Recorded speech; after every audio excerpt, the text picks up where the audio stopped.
저는 결혼 30년 차 주부입니다. 남편 민수와 저는 올해로 56이 되었고 두 아들은 모두 장가를 갔습니다. 큰아들 부부는 서울에서 작은 아들 부부는 부산에서 각자의 삶을 살고 있죠. 제 인생은 평범했습니다. 결혼하고 아이 낳고 키우고 남편 뒷바라지하며 살아왔습니다. 그게 제 전부였고 저는 그런 삶에 만족하며 살았습니다. 그런데 작년 가을 남편이 갑자기 말했습니다. 회사를 그만두고 싶다고요. 2년 후면 정년인데 지금 당장 그만두고 싶다는 겁니다. 저는 깜짝 놀랐습니다. 갑작스러운 결정이었거든요. 남편은 30년 넘게 다닌 회사였고 부장 자리까지 올라갔습니다. 연봉도 괜찮았고 무엇보다 안정적이었습니다. 왜 그만두려고 하냐고 물었더니 남편은 한숨을 쉬며 말했습니다. 이제 하고 싶은 일을 하며 살고 싶다고요. 회사 생활이 너무 지겹고 매일 똑같은 일상이 답답하다고 했습니다. 그리고는 예전부터 꿈꿔왔던 일이 있다고 했습니다. 작은 카페를 차리고 싶다는 거였습니다. 저는 황당했습니다. 50이 넘어서 무슨 카페냐고 카페가 얼마나 힘든지 아느냐고 물었습니다. 남편은 이미 마음을 굳힌 듯 했습니다. 젊었을 때부터 꿈꿔온 일이라며 이제라도 해보고 싶다고 했습니다. 커피를 배우고 사람들과 이야기 나누며 여유로운 삶을 살고 싶다고 했습니다. 저는 반대했습니다. 노후 자금도 생각해야 하고 지금 그만두면 퇴직금도 적게 받는다고 설득했습니다. 2년만 더 버티면 정년퇴직으로 목돈을 받을 수 있는데 왜 지금 그만두느냐고 따졌습니다. 하지만 남편은 돈보다 중요한 게 있다고 했습니다. 자기 인생이라고 했습니다. 그날 밤 우리는 처음으로 크게 싸웠습니다. 결혼한 지 30년 만에 처음으로 목소리를 높였습니다. 저는 남편이 이기적이라고 생각했습니다. 가족을 생각하지 않고 자기 꿈만 쫓는다고 비난했습니다. 남편은 그동안 가족을 위해 충분히 희생했다고 맞섰습니다. 이제는 자기를 위해 살고 싶다고 했습니다. 며칠 동안 우리는 말을 섞지 않았습니다. 같은 집에 살면서도 서로를 피했습니다. 밥을 먹을 때도 텔레비전을 볼 때도 침대에 누워서도 침묵만 흘렀습니다. 저는 속이 상했습니다. 30년을 함께 살았는데 남편이 이렇게 낯설게 느껴진 적이 없었습니다. 큰아들에게 전화했습니다. 아버지가 회사를 그만두고 카페를 하겠다는데 어떻게 생각하느냐고 물었습니다. 큰아들은 의외로 아버지 편을 들었습니다. 아버지도 하고 싶은 일 하며 사시면 좋지 않겠느냐고 했습니다. 이미 우리 형제는 다 컸고 각자 벌어서 살고 있으니 부모님 걱정은 하지 말라고 했습니다. 저는 큰아들에게도 서운했습니다. 어머니인 제 마음은 헤아리지 않고 아버지 편만 드는 것 같았습니다. 작은 아들에게도 전화했습니다. 작은 아들도 비슷한 반응이었습니다. 아버지가 평생 가족을 위해 희생하셨으니 이제는 하고 싶은 일 하시게 해드리라고 했습니다. 저는 혼란스러웠습니다. 제가 잘못 생각하고 있는 걸까요? 남편의 꿈을 막는 제가 나쁜 사람인 걸까요? 밤마다 잠을 이루지 못했습니다. 남편도 마찬가지였습니다. 침대에서 뒤척이는 소리가 들렸습니다. 일주일쯤 지났을 때 남편이 먼저 말을 걸어왔습니다. 미안하다고 했습니다. 갑자기 이런 이야기를 꺼내서 놀라게 해서 미안하다고 했습니다. 하지만 자기 마음은 변함이 없다고 했습니다. 꼭 카페를 해보고 싶다고 했습니다. 저는 남편에게 물었습니다. 정말 그게 그렇게 중요하냐고요? 남편은 고개를 끄덕였습니다. 눈에 눈물이 고였습니다. 평생 회사를 위해 가족을 위해 살았는데 이제 남은 인생은 자기를 위해 살고 싶다고 했습니다. 죽기 전에 꼭 해보고 싶은 일이라고 했습니다. 그 모습을 보니 마음이 무너졌습니다. 30년을 함께 산 사람입니다. 제 남편입니다. 그 사람의 눈물을 처음 봤습니다. 저는 남편을 안아줬습니다. 그리고 말했습니다. 해보라고 하고 싶은 일 해보라고 했습니다. 남편은 놀란 표정으로 저를 바라봤습니다. 정말이냐고 물었습니다. 저는 고개를 끄덕였습니다. 조건이 하나 있다고 했습니다. 제가 도와주겠다고 했습니다. 카페를 함께 하자고 했습니다. 남편은 저를 꼭 껴안았습니다. 그렇게 우리는 새로운 시작을 준비했습니다. 남편은 회사에 사표를 냈습니다. 주변 사람들이 말렸지만 남편은 의연했습니다. 저는 남편과 함께 카페 창업 수업을 들었습니다. 바리스타 자격증도 땄습니다. 생각보다 재미있었습니다. 장소를 알아봤습니다. 집 근처 조용한 동네에 작은 가게를 얻었습니다. 인테리어를 직접 했습니다. 남편과 저는 매일 가게에 나가서 페인트 칠하고 가구를 옮기고 꾸몄습니다. 힘들었지만 행복했습니다. 함께 무언가를 만들어 간다는 게 설렜습니다. 큰아들 내외가 주말에 내려와서 도와줬습니다. 며느리가 인테리어 감각이 좋아서 많은 도움이 됐습니다. 작은 아들도 부산에서 올라와서 힘쓰는 일을 거들었습니다. 가족이 함께 모여 일하는 모습이 보기 좋았습니다. 드디어 카페 문을 열었습니다. 이름은 남편이 지었습니다. 늦은 시작이라는 뜻으로 레이트 스타트라고 지었습니다. 저는 조금 촌스럽다고 생각했지만 남편이 좋아해서 그대로 했습니다. 첫날은 손님이 별로 없었습니다. 동네 분들 몇 명이 구경 삼아 오셨습니다. 커피 맛이 괜찮다고 했습니다. 남편은 신이 났습니다. 저도 기뻤습니다. 이렇게 우리의 새로운 인생이 시작됐습니다. 하지만 문제는 곧 시작됐습니다. 손님이 생각보다 많지 않았습니다. 하루에 10명도 안 오는 날이 많았습니다. 수입은 거의 없었고 지출만 늘어갔습니다. 원두가, 우유가, 전기세, 월세까지 생각하면 적자였습니다. 남편은 걱정하지 말라고 했습니다. 시간이 지나면 나아질 거라고 했습니다. 하지만 석 달이 지나도 상황은 나아지지 않았습니다. 저는 불안했습니다. 퇴직금이 점점 줄어들고 있었습니다. 이러다가 노후 자금까지 다 쓰는 건 아닌가 걱정됐습니다. 어느 날 시어머니가 카페에 오셨습니다. 여든이 넘으신 어머니는 카페를 둘러보시더니 한숨을 쉬셨습니다. 그리고는 저에게 말씀하셨습니다. 남편을 말렸어야 했다고 이게 무슨 짓이냐고 하셨습니다. 저는 변명할 말이 없었습니다. 시어머니는 계속 말씀하셨습니다. 나이도 많은 사람이 철이 없다고 제가 똑바로 잡았어야 했다고 하셨습니다. 멀쩡한 직장을 그만두고 이런 일을 하다니 한심하다고 하셨습니다. 남편이 주방에서 나왔습니다. 어머니의 목소리를 들은 모양이었습니다. 남편은 어머니께 말씀드렸습니다. 제 인생이니 제가 알아서 하겠다고 걱정하지 말라고 했습니다. 시어머니는 화를 내셨습니다. 자식이 잘못된 길로 가는데 어떻게 걱정을 안 하냐고 소리치셨습니다. 그날 저녁 시어머니는 돌아가시지 않고 우리 집에 머무르셨습니다. 저녁 내내 남편을 타이르셨습니다. 아직 늦지 않았으니 회사에 다시 들어가라고 다른 회사라도 알아보라고 하셨습니다. 남편은 고개를 저었습니다. 이미 결정한 일이라고 끝까지 해보겠다고 했습니다. 시어머니는 저를 원망하셨습니다. 며느리가 남편을 잘못된 길로 이끌었다고 하셨습니다. 제가 반대했어야 했다고 가정주부로서 책임을 다하지 못했다고 비난하셨습니다. 저는 아무 말도 하지 못했습니다. 실제로 저도 불안했으니까요. 밤늦게 시어머니가 주무시고 나서 남편과 저는 마주 앉았습니다. 남편은 미안하다고 했습니다. 어머니 때문에 고생시켜서 미안하다고 했습니다. 저는 괜찮다고 했지만 사실은 마음이 무거웠습니다. 정말 이 길이 맞는 걸까요? 다음날 아침 시어머니는 더 강하게 나오셨습니다. 큰아들에게 전화하셨습니다. 아버지를 말려야 한다고 형으로서 책임감을 가지라고 하셨습니다.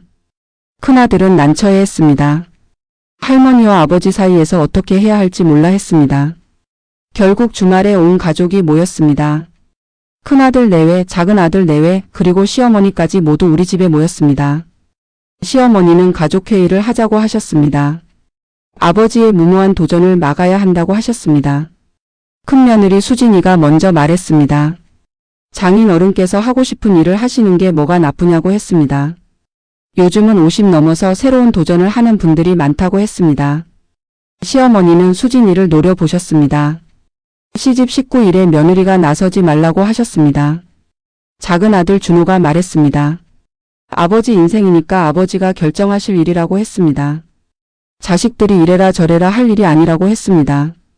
시어머니는 아들들이 아버지 편만 든다며 한탄하셨습니다. 그때 작은 며느리 지은이가 입을 열었습니다. 사실 지은이는 평소에 말이 없는 편이었습니다. 그런 지은이가 조심스럽게 말했습니다. 경제적인 부분을 현실적으로 생각해봐야 하지 않겠냐고 했습니다. 카페 운영이 적자라면 언제까지 버틸 수 있는지 계획이 필요하다고 했습니다. 저는 지은이의 말에 공감했습니다. 그게 제가 가장 걱정하는 부분이었으니까요. 남편은 잠시 침묵했습니다. 그리고는 솔직하게 말했습니다. 지금 상황이 어렵긴 하지만 1년은 버틸 수 있다고 했습니다. 1년 안에 안정화되지 않으면 그때 다시 생각해 보겠다고 했습니다. 시어머니는 그 말에도 화를 내셨습니다. 1년이나 적자를 보면서 버티겠다니 말이 되느냐고 하셨습니다. 그 돈으로 노후를 준비해야지 무슨 카페 놀이냐고 하셨습니다. 남편은 참고 또 참았습니다. 큰아들이 중재안을 냈습니다. 6개월만 더 해보시고 그때도 상황이 나아지지 않으면 다른 방법을 찾아보는 게 어떻겠냐고 했습니다. 현실적인 기한을 정하는 거였습니다. 남편은 고민하다가 고개를 끄덕였습니다. 그날 이후로 저는 더 열심히 카페 일을 했습니다. 6개월 안에 손님을 늘려야 했습니다. 동네 주민들에게 전단지를 돌렸습니다. 소셜미디어 계정도 만들었습니다. 큰며느리 수진이가 도와줬습니다. 수진이는 사진을 예쁘게 찍어서 올려줬습니다. 조금씩 손님이 늘기 시작했습니다. 동네 주민들이 단골이 됐습니다. 특히 비슷한 나이대의 분들이 많이 오셨습니다. 커피 한 잔 마시면서 수다 떠는 걸 좋아하셨습니다. 남편은 그분들과 이야기하는 걸 즐거워했습니다. 어느 날 한 손님이 말씀하셨습니다. 여기 커피 맛도 좋지만 사장님 내외분이 편안해서 좋다고 했습니다. 마치 집에 온 것 같다고 했습니다. 그 말에 저는 힌트를 얻었습니다. 우리만의 특색을 만들어야 한다고 생각했습니다. 저는 집에서 만든 쿠키와 케이크를 카페에 내놓기 시작했습니다. 옛날 방식 그대로 만든 수제 간식이었습니다. 손님들이 좋아했습니다. 어릴 적 엄마가 만들어주던 맛이라고 했습니다. 입소문이 나기 시작했습니다. 한 달쯤 지났을 때 지역 신문에서 취재를 왔습니다. 50 넘어 새로운 도전을 하는 부부 이야기를 싣고 싶다고 했습니다. 기사가 나간 후 손님이 확 늘었습니다. 멀리서 일부러 찾아오시는 분들도 생겼습니다. 남편은 활기를 찾았습니다. 매일 아침 일찍 일어나서 카페로 갔습니다. 손님들을 맞이하는 걸 행복해했습니다. 저도 마찬가지였습니다. 처음에는 남편을 돕기 위해 시작했지만 이제는 제 일이 됐습니다. 그런데 문제가 생겼습니다. 시어머니가 다시 오셨습니다. 이번에는 시누이 은경이와 함께였습니다. 은경이는 제 남편의 여동생입니다. 평소에 오빠를 많이 아꼈습니다. 은경이는 카페를 둘러보더니 한숨을 쉬었습니다. 은경이가 말했습니다. 오빠가 고생한다며 안타까워했습니다.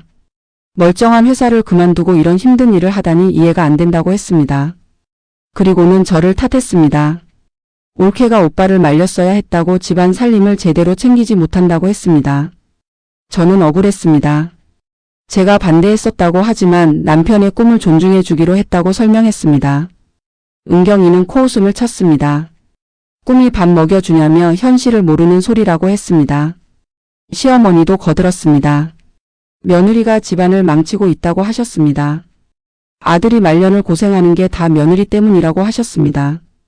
저는 참을 수가 없었습니다. 목소리를 높였습니다. 처음으로 시어머니께 대들었습니다. 남편의 선택을 존중한 게 왜 잘못이냐고 저도 최선을 다하고 있다고 말씀드렸습니다. 시어머니는 놀라셨습니다. 30년 만에 며느리가 대드는 모습을 보신 거였습니다.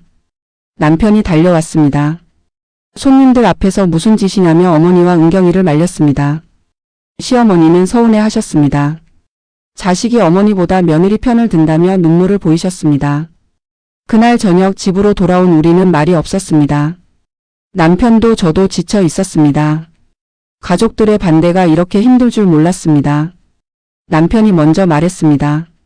미안하다고 내가 잘못 생각한 것 같다고 했습니다. 저는 남편의 손을 잡았습니다. 아니라고 했습니다. 우리가 선택한 길이니까 끝까지 가보자고 했습니다. 남편은 고맙다며 제 손을 꼭 쥐었습니다. 그 순간 저는 확신했습니다. 이 길이 맞다고 우리는 할 수 있다고 생각했습니다. 다음 날부터 저는 더욱 적극적으로 카페 홍보에 나섰습니다. 동네 경로당을 찾아가서 어르신들께 할인 쿠폰을 드렸습니다. 오후 시간대에 오시면 커피를 반값에 드린다고 했습니다. 어르신들이 하나둘 찾아오기 시작했습니다. 한할머니가 매일 오셨습니다. 혼자 사시는 분이었습니다. 자식들은 모두 외국에 나가 있다고 했습니다. 카페에 오시면 남편과 한참 이야기를 나누셨습니다. 남편은 그분의 이야기를 들어주는 걸 좋아했습니다. 어느 날 그 할머니가 친구분들을 데려오셨습니다. 5분이나 함께 오셨습니다. 모두 비슷한 또래의 할머니들이었습니다. 그분들은 카페가 마음에 든다며 자주 오시겠다고 했습니다. 그렇게 단골 손님들이 늘어갔습니다. 하지만 수입은 여전히 빠듯했습니다.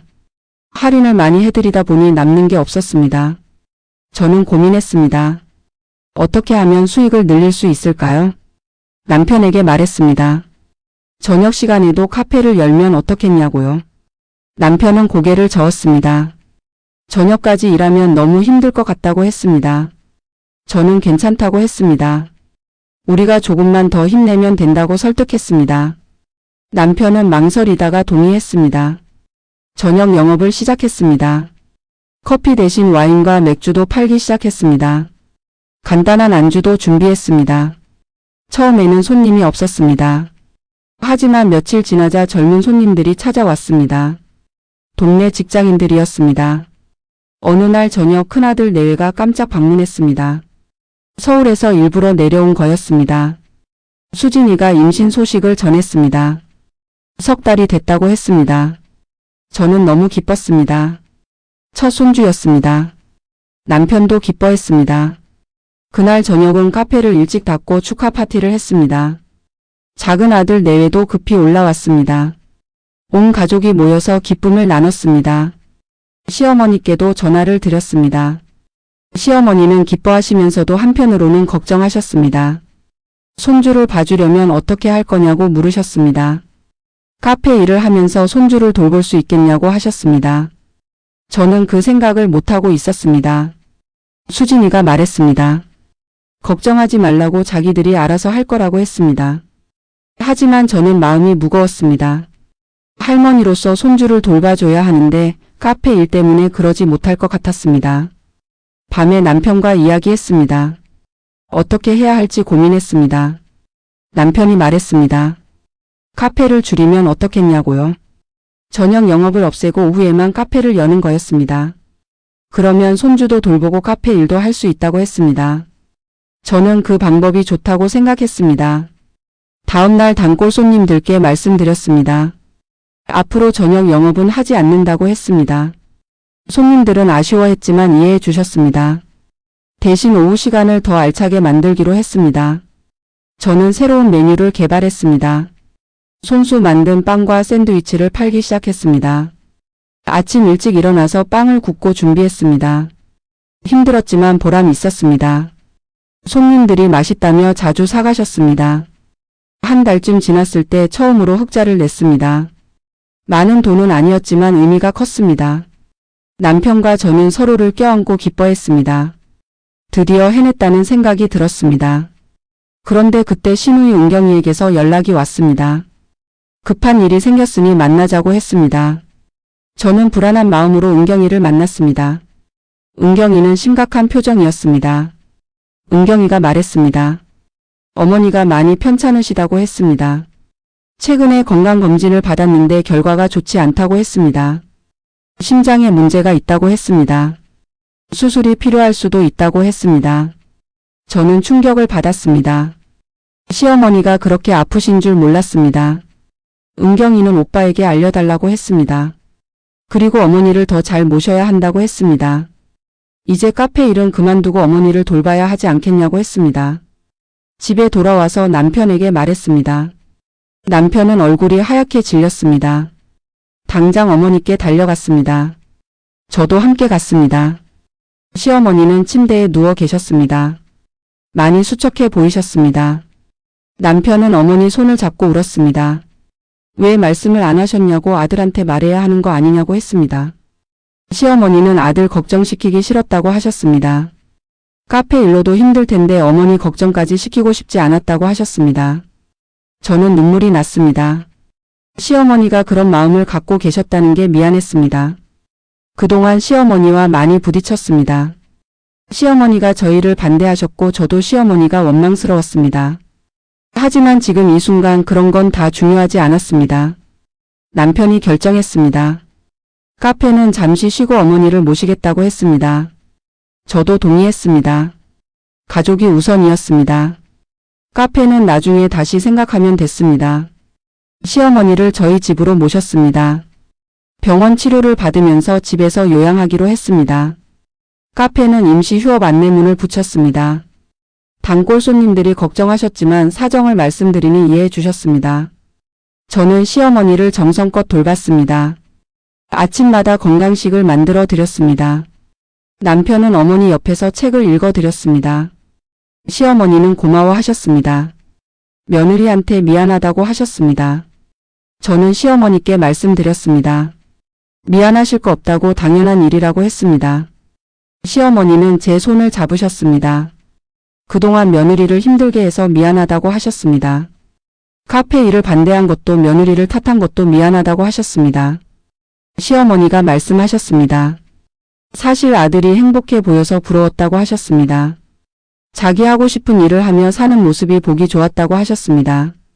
하지만 어머니로서 걱정이 앞섰다고 하셨습니다. 저는 이해한다고 말씀드렸습니다. 어머니 마음을 이제야 알겠다고 했습니다. 시어머니는 미소 지으셨습니다. 며느리가 기특하다고 하셨습니다. 아들을 잘 돌봐줘서 고맙다고 하셨습니다. 그날부터 시어머니와 저는 가까워졌습니다. 함께 텔레비전을 보고 이야기를 나눴습니다. 시어머니는 옛날 이야기를 많이 해주셨습니다. 젊었을 때 꿈이 있었다고 하셨습니다. 선생님이 되고 싶었다고 하셨습니다. 하지만 시대가 그걸 허락하지 않았다고 하셨습니다. 결혼하고 아이 낳고 살림하는 게 여자의 운명이었다고 하셨습니다. 그래서 아들이 자기 꿈을 쫓는 모습이 부럽기도 하고 걱정되기도 했다고 하셨습니다. 저는 시어머니께 말씀드렸습니다. 이제라도 하고 싶은 일을 해보시라고 했습니다. 건강이 회복되면 뭐든 할 수 있다고 했습니다. 시어머니는 웃으셨습니다. 이 나이에 무슨 꿈이냐며 웃으셨지만 눈빛은 반짝였습니다. 한 달이 지나고 시어머니의 건강이 조금씩 좋아지셨습니다. 병원에서도 긍정적인 반응을 보였습니다. 약물 치료가 잘 듣고 있고 수술은 하지 않아도 될 것 같다고 했습니다. 온 가족이 안도했습니다. 시어머니가 말씀하셨습니다. 이제 카페를 다시 열라고 하셨습니다. 자기 때문에 꿈을 접으면 안 된다고 하셨습니다. 남편은 망설였습니다. 어머니 건강이 완전히 회복될 때까지 기다리고 싶다고 했습니다. 시어머니는 고집을 부리셨습니다. 자기는 이제 괜찮으니 카페 일을 다시 시작하라고 하셨습니다. 오히려 집에만 있으니 답답하다고 하셨습니다. 카페에 가서 손님들도 보고 싶다고 하셨습니다. 저는 좋은 생각이 떠올랐습니다. 시어머니도 함께 카페 일을 하시면 어떻겠냐고 제안했습니다. 무리하지 않는 선에서 손님들과 이야기나 나누시면서 시간을 보내시면 좋을 것 같다고 했습니다. 시어머니는 의외라는 표정을 지으셨습니다. 자기 같은 늙은이가 카페 일을 도울 수 있겠냐고 물으셨습니다. 저는 물론이라고 대답했습니다. 어르신들이 오시면 시어머니가 상대해 주시면 좋겠다고 했습니다. 남편도 찬성했습니다. 어머니가 함께 계시면 든든할 것 같다고 했습니다. 시어머니는 잠시 생각하시더니 고개를 끄덕이셨습니다. 한번 해보시겠다고 하셨습니다. 그 모습이 마치 소녀처럼 설레 보였습니다. 카페를 다시 열었습니다. 한 달 만이었습니다. 단골 손님들이 반가워하며 찾아왔습니다. 시어머니가 계신다는 소문이 퍼졌습니다. 어르신들이 더 많이 오셨습니다. 시어머니와 이야기 나누는 걸 좋아하셨습니다. 시어머니는 손님들과 금방 친해지셨습니다. 비슷한 나이대라 공감대가 있었습니다. 옛날 이야기를 나누고 요즘 세상 돌아가는 이야기도 하셨습니다. 카페가 더 활기차졌습니다. 어느 날 시어머니가 제안하셨습니다. 카페에서 작은 모임을 만들면 어떻겠냐고 하셨습니다. 어르신들을 위한 독서 모임이나 취미 모임 같은 거라고 하셨습니다. 저는 좋은 생각이라고 했습니다. 매주 수요일 오후에 독서 모임을 시작했습니다. 시어머니가 주도하셨습니다. 5분의 어르신이 모였습니다. 함께 책을 읽고 이야기를 나눴습니다. 시어머니는 정말 행복해 보이셨습니다. 그 모습을 보면서 저도 행복했습니다. 시어머니가 평생 꿈꿨던 선생님의 모습이었습니다. 비록 학교는 아니지만 어르신들에게 책을 가르쳐 드리고 이야기를 나누는 모습이 선생님 같았습니다. 카페 수입도 점점 나아졌습니다. 단골 손님이 늘고 모임 참가비도 생겼습니다. 많은 돈은 아니었지만 안정적이었습니다. 남편과 저는 서로를 보며 미소 지었습니다. 우리가 해냈다는 자부심이 들었습니다. 그런데 어느 날 큰며느리 수진이에게서 급한 전화가 왔습니다. 조상 기미가 있다고 했습니다. 병원에 입원했다고 했습니다. 저는 당장 서울로 올라갔습니다. 남편은 카페를 지키기로 했습니다. 병원에 도착했을 때 수진이는 침대에 누워 있었습니다. 얼굴이 창백했습니다. 큰아들 재훈이는 걱정스러운 표정으로 아내 곁을 지키고 있었습니다. 저는 수진이의 손을 잡았습니다. 의사 선생님이 말씀하셨습니다. 안정을 취하면 괜찮을 거라고 했습니다. 하지만 절대 무리하면 안 된다고 했습니다. 최소 일주일은 입원해야 한다고 했습니다. 저는 매일 병원에 가서 수진이를 돌봤습니다. 재훈이는 회사를 다녀야 했습니다. 저는 낮에 병원에서 수진이와 함께 있었습니다. 수진이는 미안해했습니다. 장모님을 고생시킨다고 했습니다. 저는 괜찮다고 했습니다. 당연한 일이라고 했습니다. 수진이와 많은 이야기를 나눴습니다. 결혼 생활에 대해, 육아에 대해, 걱정에 대해 이야기했습니다. 수진이는 좋은 엄마가 될 수 있을지 불안하다고 했습니다. 저는 괜찮을 거라고 격려했습니다. 일주일 후 수진이는 퇴원했습니다. 하지만 집에서도 안정을 취해야 했습니다. 저는 수진이네 집에 머물기로 했습니다. 카페 일은 남편과 시어머니가 맡아주셨습니다. 작은 아들 내외도 주말마다 올라와서 도와줬습니다. 한 달 동안 저는 수진이를 돌봤습니다. 밥을 해주고 집안일을 하고 수진이와 대화를 나눴습니다. 그 시간 동안 우리는 정말 가까워졌습니다. 며느리가 아니라 딸 같았습니다. 어느 날 밤 수진이가 말했습니다. 장모님이 대단하다고 했습니다. 50이 넘어서 새로운 일을 시작한 것도 대단하고 시어머니와 화해한 것도 대단하고 지금 자기를 돌봐주는 것도 대단하다고 했습니다. 저는 웃으며 말했습니다. 대단한 게 아니라고 그냥 해야 할 일을 하는 거라고 했습니다. 수진이는 고개를 저었습니다. 누구나 할 수 있는 일이 아니라고 했습니다. 장모님을 보면서 자기도 그런 어른이 되고 싶다고 했습니다. 그 말에 저는 뭉클했습니다. 제가 누군가에게 본보기가 될 수 있다는 게 감사했습니다. 평생 남을 위해 살았다고 생각했는데 그게 의미 있는 일이었다는 걸 깨달았습니다. 마침내 출산일이 다가왔습니다. 수진이는 순산했습니다. 건강한 남자아이였습니다. 저는 처음 손주를 안았을 때 눈물이 났습니다. 새로운 생명이 이렇게 소중할 줄 몰랐습니다. 남편도 서울로 올라왔습니다. 시어머니도 함께 오셨습니다. 온 가족이 모여서 아기를 보며 기뻐했습니다. 작은 아들 내외도 올라왔습니다. 모두가 행복한 표정이었습니다. 시어머니가 말씀하셨습니다. 이 모든 게 다 며느리 덕분이라고 하셨습니다. 며느리가 아들의 꿈을 지지해줘서 가족이 이렇게 화목해졌다고 하셨습니다. 저는 감사하다고 말씀드렸습니다. 한 달 동안 저는 서울에 머물며 산후조리를 도왔습니다. 수진이는 회복이 빨랐습니다. 아기도 건강하게 잘 자랐습니다. 이름은 시원이라고 지었습니다. 시원하게 살라는 의미였습니다. 그동안 카페는 남편과 시어머니가 잘 운영하셨습니다. 시누이 은경이도 가끔 와서 도와줬다고 했습니다. 은경이도 많이 변했습니다. 오빠의 선택을 이해하게 됐다고 했습니다. 서울에서 돌아온 저는 다시 카페 일을 시작했습니다. 하지만 예전과는 달랐습니다. 시어머니와 함께 일하니 더 즐거웠습니다. 시어머니는 이제 카페의 명물이 되셨습니다. 어르신들이 시어머니를 보러 오셨습니다. 독서 모임도 계속됐습니다. 회원이 10명으로 늘었습니다. 시어머니는 매주 책을 선정하고 토론을 이끄셨습니다. 정말 선생님 같았습니다. 평생 꿈을 이루신 거였습니다. 어느 날 남편이 말했습니다. 행복하다고 했습니다. 이렇게 사는 게 행복하다고 했습니다. 저도 같은 마음이었습니다. 힘든 시기도 있었지만 그 모든 걸 이겨내고 지금 여기 있다는 게 자랑스러웠습니다. 작은 아들 준호에게서 전화가 왔습니다. 지은이도 임신했다고 했습니다. 2달 됐다고 했습니다. 저는 기뻤습니다. 또 손주를 볼 수 있다니 감사했습니다. 남편도 좋아했습니다. 그날 저녁 카페에서 작은 파티를 열었습니다. 단골 손님들을 초대했습니다. 시어머니도 함께 하셨습니다. 모두가 축하해 주셨습니다. 저는 이런 순간이 정말 소중하다고 느꼈습니다. 봄이 왔습니다. 카페를 연 지 1년이 지났습니다. 창밖으로 벚꽃이 피어나는 모습이 보였습니다. 저는 남편과 함께 카페 앞에 화단을 만들었습니다. 예쁜 꽃들을 심었습니다. 시어머니도 함께 흙을 만지며 즐거워하셨습니다. 손님들이 화단을 보고 좋아했습니다. 사진을 찍어가는 분들도 많았습니다. 카페 분위기가 더 따뜻해졌습니다. 저는 이 모든 게 꿈만 같았습니다. 1년 전만 해도 상상하지 못했던 삶이었습니다. 어느 날 시어머니가 제안하셨습니다. 카페에서 그림 수업을 열면 어떻겠냐고 하셨습니다. 어르신들이 그림에 관심이 많다고 하셨습니다. 독서 모임처럼 정기적으로 모여서 그림을 그리면 좋을 것 같다고 하셨습니다. 저는 좋은 생각이라고 했습니다. 하지만 누가 가르칠 거냐고 물었습니다. 시어머니는 웃으시며 말씀하셨습니다.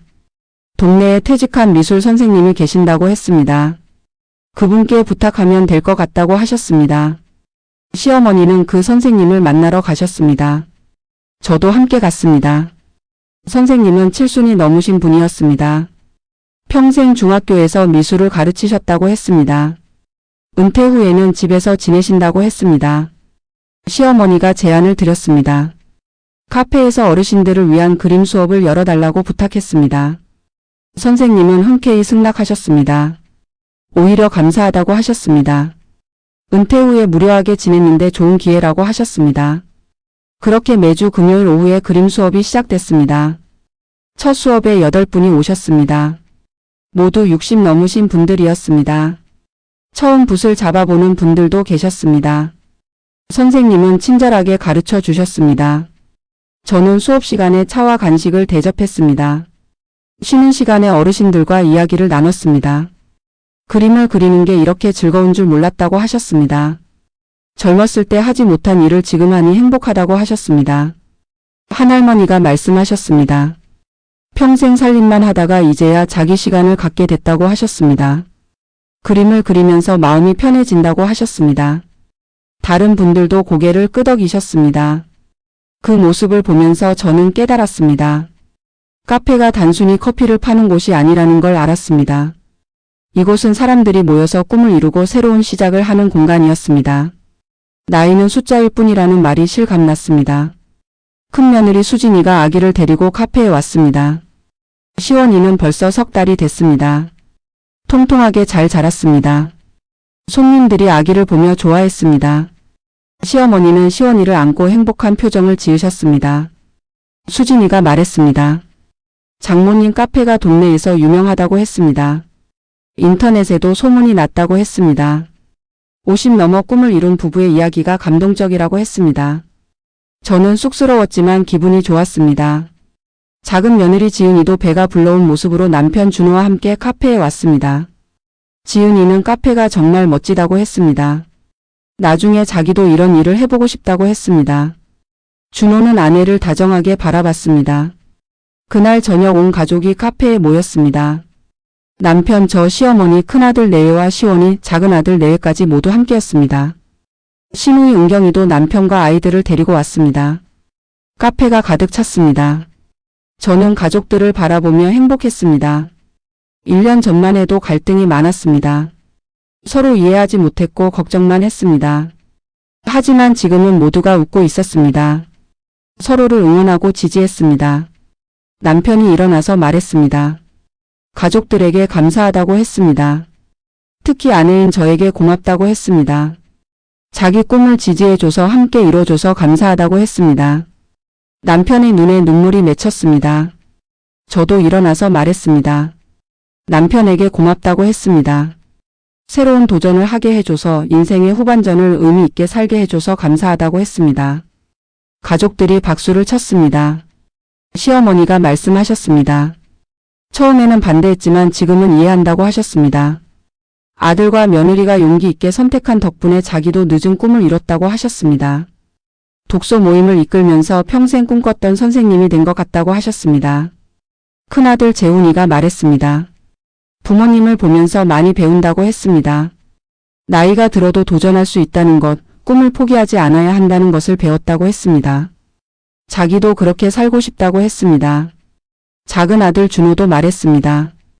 부모님 모습이 자랑스럽다고 했습니다. 주변 사람들에게 부모님 이야기를 자주 한다고 했습니다. 모두들 감동한다고 했습니다. 준호는 자기도 나중에 꼭 하고 싶은 일을 하며 살겠다고 했습니다. 그날 밤 저는 잠이 오지 않았습니다. 침대에 누워서 지난 1년을 돌아봤습니다. 힘든 순간도 많았습니다. 불안하고 걱정되는 날들도 있었습니다. 가족들과 부딪히기도 했습니다. 하지만 그 모든 게 의미 있었습니다. 그 과정을 통해 저는 성장했습니다. 남편의 꿈을 응원하면서 저도 꿈을 찾았습니다. 시어머니와 화해하면서 더 넓은 사랑을 배웠습니다. 가족들과 더 가까워졌습니다. 남편이 잠결에 제 손을 잡았습니다. 저는 남편의 손을 꼭 쥐었습니다. 이 사람과 함께라면 앞으로 어떤 일이 생겨도 괜찮을 것 같았습니다. 우리는 서로를 믿고 지지할 수 있었습니다. 다음 날 아침 카페 문을 열었습니다. 단골 할머니 한 분이 제일 먼저 오셨습니다. 커피 한 잔을 주문하시며 말씀하셨습니다. 이 카페에 오면 마음이 따뜻해진다고 하셨습니다. 집 같다고 하셨습니다. 저는 그 말이 가장 큰 칭찬이라고 생각했습니다. 우리 카페가 누군가에게 위로가 되고 쉼터가 되고 새로운 시작의 장소가 된다는 게 감사했습니다. 이게 바로 우리가 꿈꿨던 카페였습니다.